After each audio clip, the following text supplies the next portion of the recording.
Good morning students and again welcome to our economics class. Our chapter is balance of payment.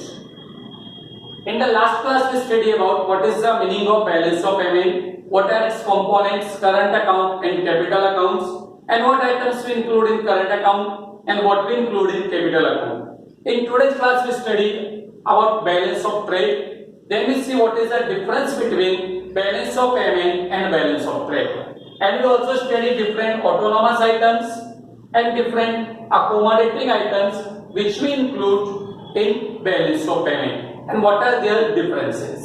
Okay, by this way we can complete today our this chapter and also our book macroeconomics. जो हमारा first book है macroeconomics आज वो finish हो जाएगा completely. Second, आपका जो school के अंदर बेटा का आपको याद होगा 15 तारीख से आपके टेस्ट है, तो जो टेस्ट का आपका सिलेबस है आपके दो चैप्टर्स आएंगे सिर्फ. These are relates with the income and employment determination, aggregate demand and aggregate supply, and related concept and income determination and multiply.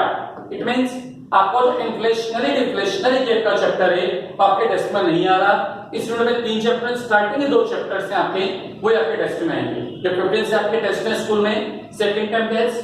First का जो पेपर पहला है उसके अंदर सिर्फ आपके एमसीक्यू ही आएंगे, other questions नहीं आएंगे. So we include 10 MCQ and you have to write their correct answers. Okay. Now we start with balance of payment. Balance of payment आपने पढ़ा है, show the all economic transactions between residents of a country and the rest of the world during a given period of time. While balance of trade show the all type. Balance of trade show the difference between our visible export and visible imports from rest of the world. अगर balance of payment की बात करते हैं तो balance of payment क्या बता रहा है, all type of economic transactions. पर बैलेंस ऑफ ट्रेड क्या शो करेगा, balance of trade refers to the difference between amount of export and amount of import of visible item between goods. How we find the balance of trade? Export of goods minus import of goods. How we find it? Export of goods minus import of goods. And this balance of trade may be surplus, may be deficit. Equal होना इसका बहुत impossible सा है, क्योंकि बिल्कुल जितने amount का export कर रहे हैं सेम अमाउंट का इंपोर्ट्स करें तब इक्वल होगा. ठीक है, तो जनरली हमारे लिए क्या होता है, सरप्लस होता है या डेफिसिट होता है. सरप्लस कब होगा, जब हमारे एक्सपोर्ट्स ज्यादा हैं इंपोर्ट्स कम हैं. इंडिया के केस में नहीं है, हमारे इंपोर्ट्स हमेशा ज्यादा रहते हैं as compare with our exports. और डेफिसिट के केस में अगर हमारे एक्सपोर्ट्स कम है और इंपोर्ट्स ज्यादा हैं then balance of trade will be deficits. चलो तो ज्यादा कुछ आपका है नहीं.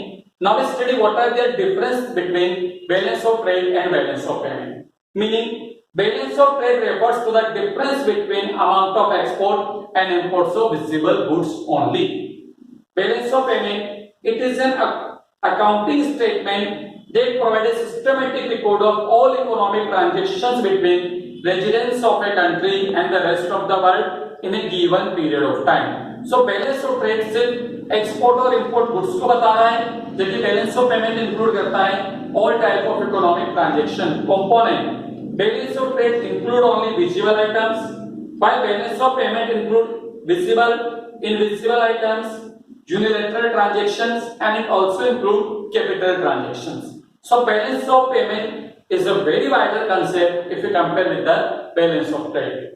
Capital transaction, balance of trade not include any type of capital transactions, while balance of payment include capital transactions also. Scope, जैसे मैं आपको बताया, balance of trade is the negative, balance of trade is the limited scope or narrow scope because it include only the trade of visible items or goods, export and imports. While balance of payment is a wider concept because it include all type of economic transactions between us and the rest of the world. Settlement important point है. अगर हमारा balance of trade deficit है तो उसका balance of payment में से पूरा कर सकते हैं, जैसे कि इंडिया में भी होता है. हमारा बैलेंस ऑफ ट्रेड हमेशा डेफिसिट रहा है, एक आध दो साल को छोड़ के जो हमारा बैलेंस ऑफ ट्रेड है वो डेफिसिट रहा है, उसको कहां से पूरा करते हैं, बैलेंस ऑफ पेमेंट से. बट अगर बैलेंस ऑफ पेमेंट हमारा डेफिसिट है तो उस बैलेंस ऑफ पेमेंट को हम बैलेंस ऑफ ट्रेड से पूरा नहीं कर सकते. So you have to learn what is the difference between balance of trade and balance of payment. Now we study accommodating items and autonomous items and their differences. First we study what are the autonomous items. Autonomous item refer to those international economic transactions which take place due to some economic motive such as profit maximization. जो profit maximisation से जो transactions की जा रहे हैं हम उसको क्या बोलते हैं? Autonomous items. These items are also known as above the line items. इसको क्या बोलेंगे? Above the line items. Autonomous items are independent to the balance of payment account. ये बैलेंस ऑफ पेमेंट अकाउंट से क्या होते हैं? इंडिपेंडेंट होते हैं. इनका बैलेंस ऑफ पेमेंट अकाउंट से कोई लिंक नहीं होता. For example, if a foreign company is making investment in India with the aim of earning profit, then such a transaction is independent to the country's BOP situation. Autonomic transaction take place on both current account and capital account. दोनों में होते हैं. वो current account में भी होगा और capital account में भी होगा. और जनरली किसके लिए की जाएंगे? वो प्रॉफिट मोटिव के लिए. Accommodating items. Accommodating item refer to the transaction that are undertaken to cover deficit or surplus in autonomous transactions. अगर हमारा autonomous transaction surplus है या deficit है तो उसको equalize करने के लिए जो transactions कर रहे हैं it is the accommodating items. Such as transaction are determined by the net consequence of autonomous transactions. और इसको क्या बोलते हैं? Below the line items. What they are known as? They are known as below the line items. Accommodating transaction are compensating capital transaction which are meant to correct the disequilibrium in autonomous item of balance of payment. For example, borrowing from the IMF, International Borrowing Fund, International Monetary Fund, Foreign Exchange Reserve, etc. So अगर बात करें जो accommodating items हो किसके लिए काम में लिए जा रहे हैं? To make balance of our balance of payment account. ठीक है. Now there is difference. What is the difference between autonomous items and accommodating items? Meaning, autonomous item refer to those international economic transactions which take place due to some economic motive such as profit maximization. These are the autonomous items. Accommodating item refer to the transactions that are undertaken to cover deficit or surplus of autonomous transaction. Autonomous transaction की वजह से जो हमारा balance of payment या तो surplus होता है या डेफिसिट होता है तो उसको इक्विलाइज करने के लिए जो ट्रांजैक्शंस की जा रहे हैं हम उसको क्या बोलेंगे? Accommodating transactions.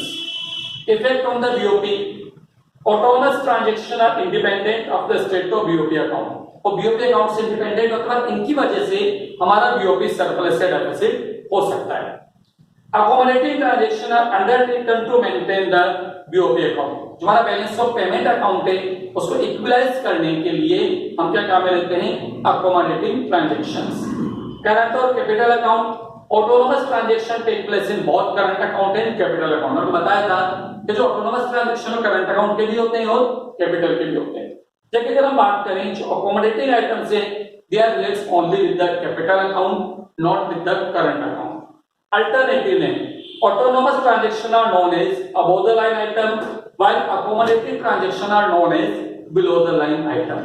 So these are the difference between autonomous items and accommodating items in our BOP account.